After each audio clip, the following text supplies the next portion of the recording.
حدیث میں آتا ہے رسول اللہ صلی اللہ علیہ وسلم نے فرمایا جس شخص کو جہنم میں سب سے آخر میں نکالا جائے گا اور اس کو سب سے کم درجے کی جنت ملے گی، تو اہل ایمان جو ہے نا، یہ ہمارا عقیدہ ہے، قرآن و سنت نے بیان کیا ہے کہ جو ایمان والے لوگ ہیں سزا کھانے کے بعد بالآخر وہ جہنم سے نکلیں گے۔ ایمان بہت بڑی نعمت ہے، خوب سمجھ لو۔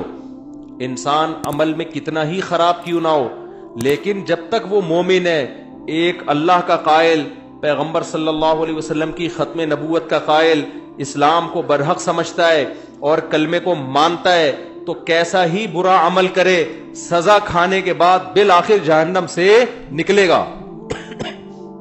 اس پہ اللہ رسول نے بہت واضح طور پہ بتا دیا ہے کیوں نکلے گا۔ یہ بھی حدیث میں آتا ہے، حدیث میں آتا ہے کہ جب گناہگار مسلمان جنہوں نے زنا کیا، نمازیں چھوڑی، شرابیں پی، جب جہنم میں جلیں گے نا طویل عرصے تک، تو کافر ان سے کہے گا کہ تمہارے ایمان نے، تمہارے مسلمان ہونے نے تمہیں کوئی فائدہ نہیں پہنچایا، تم تو ہماری طرح ہی ہو، ہم بھی جل رہے ہیں، تم بھی جل رہے ہو،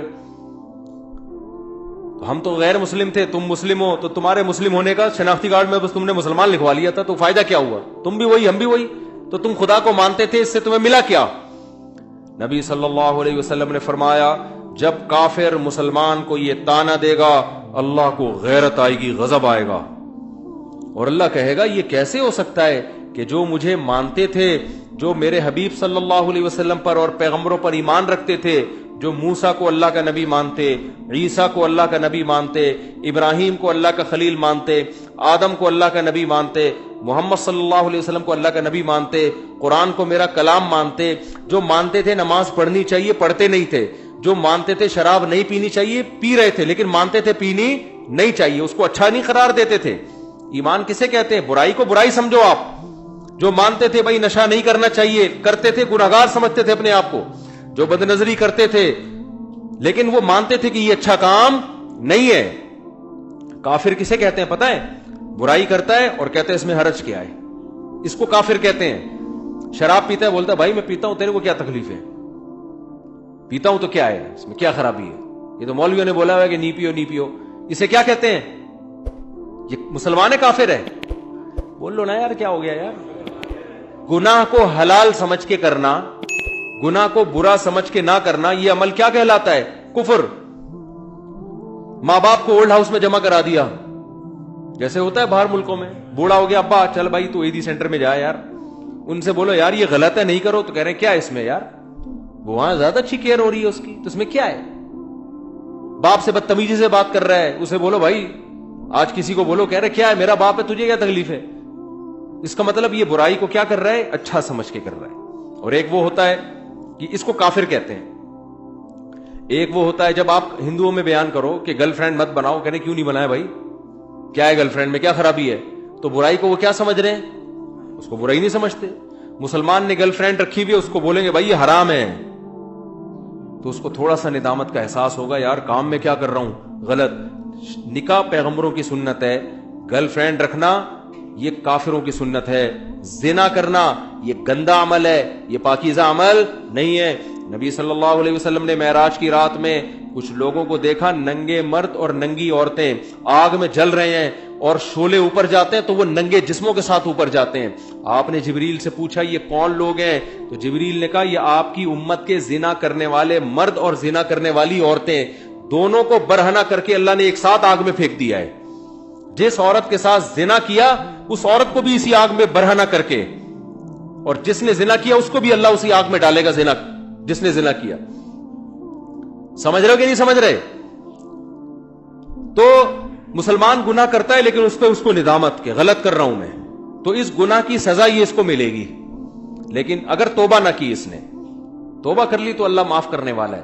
توبہ کیے بغیر، سچی توبہ کیے بغیر اگر چلا گیا دنیا سے، تو قرآن نے جو اصول اور ضابطہ بیان کیا اس کو سزا ملے گی۔ اب یہ بھی اسی آگ میں جلے گا، کافر بھی جلے گا۔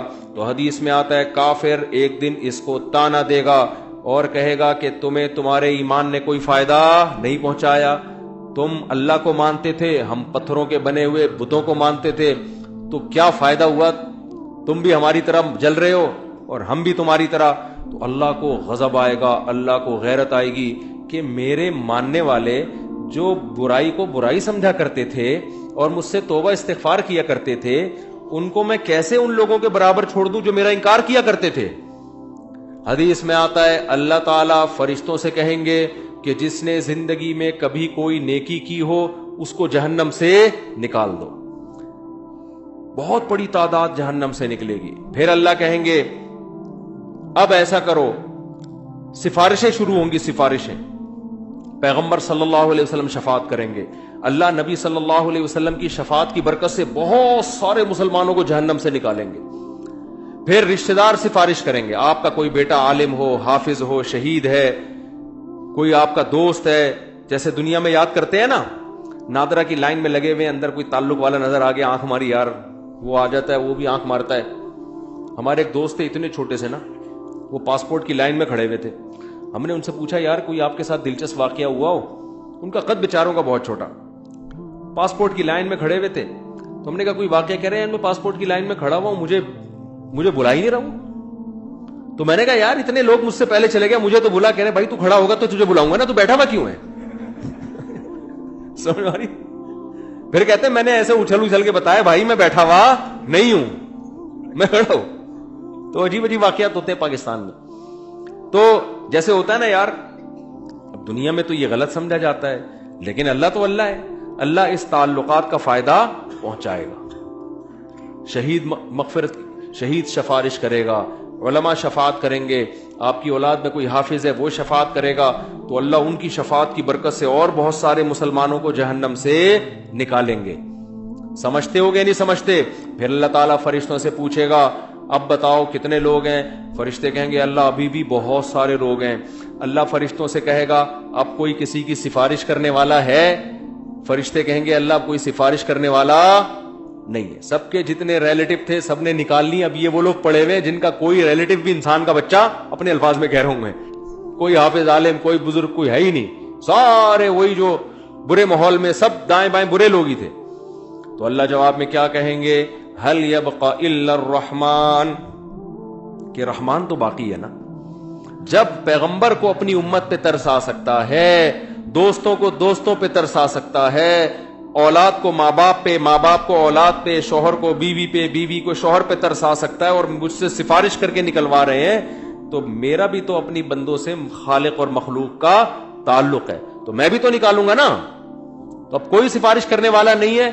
تو من کان فی قلبہ مثقال حبۃ من خردل من ایمان، جس کے دل میں رائی کے دانے کے برابر بھی ایمان ہے، اللہ فرشتوں سے کہیں گے اس کو بھی نکال کے لے آؤ. اس کو بھی نکال کے، ایمان کا مطلب پہلے سمجھ گئے؟ جو گناہ کرتا ہے اور فخر کرتا ہے وہ ایمان والا نہیں ہے. وہ ایمان والا نہیں ہے اللہ کی نظر میں، وہ تو کافر ہے. تو حدیث میں آتا ہے، بہت اہم حدیث ہے، خوب غور سے سنیں. اللہ ایک ایک وہ جو ہے نا فرشتہ پھر نکالنا شروع کرے گا، یہاں تک کہ جو سب سے آخر میں جہنم سے نکلے گا وہ سب سے بدبخت ترین انسان ہوگا کہ نہیں ہوگا؟ سب سے زیادہ اس کے اعمال کالے تھے، صرف ایک ایمان کی دولت لے کر گیا وہ. تو نبی صلی اللہ علیہ وسلم نے فرمایا کہ جب اللہ تعالیٰ اس کو نکالیں گے، اس حدیث کے راوی ہے عبداللہ ابن مسعود رضی اللہ تعالیٰ عنہ.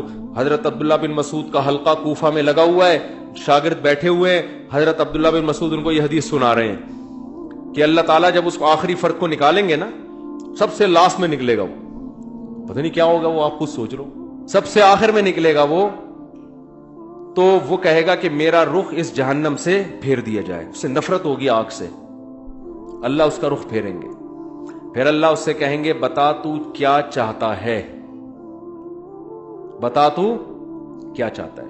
حدیث میں آتا ہے کہ جس طرف رخ کرے گا نا اس طرف جنت ہوگی.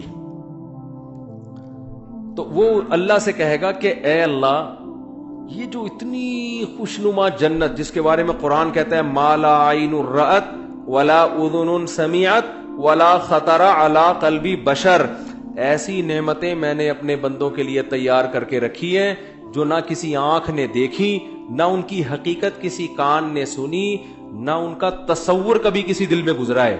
آپ عیاشی کا تصور کرو نا، آپ کا تصور جہاں جا کے ختم ہوگا نا، جنت اس سے بھی اوپر کی چیز ہے. حدیث میں آتا ہے عبداللہ بن مسعود رضی اللہ تعالیٰ عنہ فرماتے ہیں کہ جو سب سے آخر میں جہنم سے نکلے گا اللہ اس سے پوچھیں گے بتا کیا چاہتا ہے. وہ کہے گا اے اللہ یہ جو جنت کی ہوائیں آ رہی ہیں بس اس کے قریب تھوڑا سا مجھے لے جا, مجھے تیرے جلال کی قسم اس کے علاوہ تجھ سے میں کچھ بھی نہیں مانگوں گا. اللہ کہیں گے وعدہ کر, حدیث کا مفہوم اپنے الفاظ میں پیش کر رہا ہوں کہ مزید کچھ نہیں مانگنا. کہے گا کچھ بھی نہیں مانگوں گا.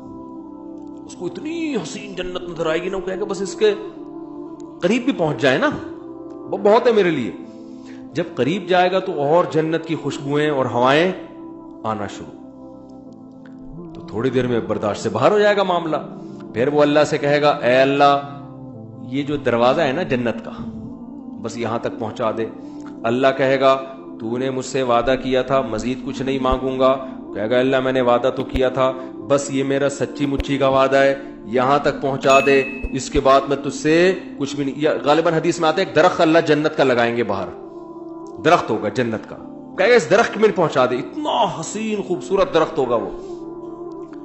حدیث میں آتا ہے اللہ یہ بات جانتے ہوں گے کہ یہ معذور ہے, حالانکہ اللہ سے معاہدہ کر کے توڑنا کتنا بڑا جرم ہے نا, لیکن اللہ کو پتا ہوگا میں نے اتنا حسین درخت جنت کے قریب لگایا ہے کہ یہ شخص کوئی بھی ہوتا نا, کتنا نیک سے نیک آدمی ہوتا جس نے زندگی میں کبھی معاہدہ نہیں توڑا, آج وہ بھی معاہدہ توڑ دیتا. اس میں اٹریکشن اتنی ہے.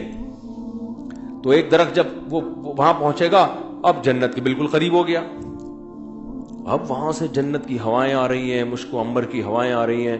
وہ کہے گا تھوڑی دیر تو برداشت کرے گا, اس کے بعد کہے گا اے اللہ بس تو مجھے اس کے دروازے تک پہنچا دے, میرا پکا سچا وعدہ, اس کے بعد میں تجھ سے کچھ بھی نہیں مانگوں. اللہ کہیں گے تو نے تو وعدہ کیا تھا مجھ سے. وہ کہے گا مجھے اچھی طرح یاد ہے میں نے وعدہ کیا تھا. وعدہ خلافی کرنا بہت بڑا گناہ ہے اور اللہ سے وعدہ کر کے جھوٹ بولنا تو بہت بڑا گناہ ہے. بس ایک دفعہ ہے بھائی اس کے بعد کبھی نہیں مانگوں گا. حدیث میں آتا ہے اللہ جانتے ہوں گے کہ یہ معذور ہے, کوئی بھی اس کی جگہ ہوتا تو جنت میں اٹریکشن اتنی ہے, دروازے پہ پہنچ جائے گا, اب تو اور قریب ہو گیا نا. تو وہ کہے گا اے اللہ اندر داخل کر دے, پکا وعدہ, اس کے بعد میں تجھ سے کچھ بھی بولو نہیں مانگوں گا. اللہ کہے گا تو نے وعدہ کیا تھا, کہے گا وعدہ کیا تھا, اب میں بالکل سچی مچی کا وعدہ کر رہا ہوں, بالکل پکا ڈھکا وعدہ کر رہا ہوں, اس کے بعد کچھ نہیں مانگوں گا. حدیث کا آخر میں الفاظ یہ ہیں کہ جب اللہ اس کو جنت میں داخل کر دے گا نا تو وہ جب اندر جا کے دیکھے گا او بھئی ایسے دودھ کی نہریں, شراب کی نہریں, حورے, کراچی کے لونڈے لپاڑوں کو تو ایک حوری دکھا دو نا کافی ہے ان کے لیے. اور یہ تم گٹکے کھا رہے ہو نا, حور تو دور کی بات, دنیا کی عورتوں کے قابل نہیں بچو گے تم. یہ بیڑا غرق کر دیتا ہے یہ گٹکا.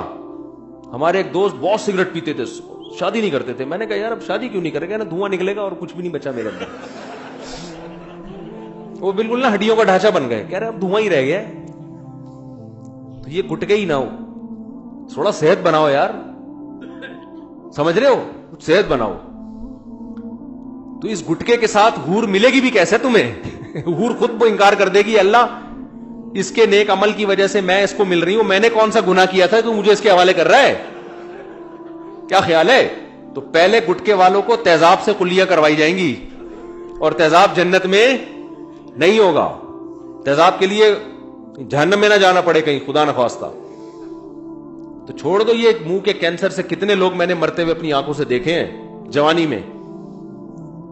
تو خیر, تو حدیث میں آتا ہے جب وہ جنت کے اندر جائے گا نا, اتنی حسین جنت, اتنی خوبصورت جنت کہ وہ اللہ سے کہے گا کہ اے اللہ تو اللہ ہو کے میرے ساتھ مذاق کر رہا ہے. یعنی اس کو تصور ہی نہیں ہوگا نا کہ اللہ مجھے اتنی خوبصورت جنت میں داخل کر سکتا ہے. یہ تو ممکن ہی نہیں ہے کہ یار اتنے میں کہاں اور یہ اتنی خوبصورت جنت عیش و عشرت والی کہاں. عبداللہ بن مسعود رضی اللہ تعالی عنہ, انہوں نے جب یہ حدیث سنائی تو یہ حدیث سنا کے مسکرانے لگے. صحابہ کیسے نبی سے محبت کرتے تھے یار. یعنی نبی صلی اللہ علیہ وسلم نے حدیثیں سناتے وقت جو انداز تھا نا, صحابہ کوشش کرتے تھے پیغمبر کا قول سناتے ہوئے ہمارا انداز بھی وہی ہو جائے. عبداللہ بن مسعود یہ حدیث سنا کر مسکرائے اور اپنے شاگردوں سے پوچھا، پوچھتے نہیں ہو کہ میں مسکرا کیوں رہا ہوں؟ شاگردوں نے کہا بتائیے آپ کیوں مسکرا رہے ہیں؟ انہوں نے کہا کہ نبی صلی اللہ علیہ وسلم نے جب یہ بات ہمیں سنائی نا کہ وہ شخص اللہ سے کہے گا اے اللہ تو اللہ ہو کے مجھ سے مذاق کر رہا ہے بھائی تو جب یہ بات نبی نے سنائی تھی تو نبی بھی مسکرائے تھے، اور مسکرانے کے بعد نبی نے ہم سے پوچھا تھا کہ پوچھتے نہیں ہو میں مسکراتا کیوں؟ ہم نے پوچھا تھا کہ یا رسول اللہ آپ بتائیے کہ آپ کیوں مسکرا رہے ہیں؟ تو نبی صلی اللہ علیہ وسلم نے فرمایا کہ جب بندہ اللہ سے یہ کہے گا نا اللہ تو اللہ ہو کے میرے سے مذاق کر رہا ہے، تو اللہ بھی بندے کی یہ بات سن کے مسکرائے گا. سمجھ رہے ہو؟ اللہ اس پہ گستاخی کا فتویٰ نہیں لگائے گا. گستاخ اللہ کو پتہ ہے اس کی اندر کی حالت کیا ہے، اندر کی حالت کیا ہے. پھر اللہ اس سے کہیں گے یہ ایک ہے اس جیسی 10 گنا بڑی جنت میں نے تجھے دی ہے.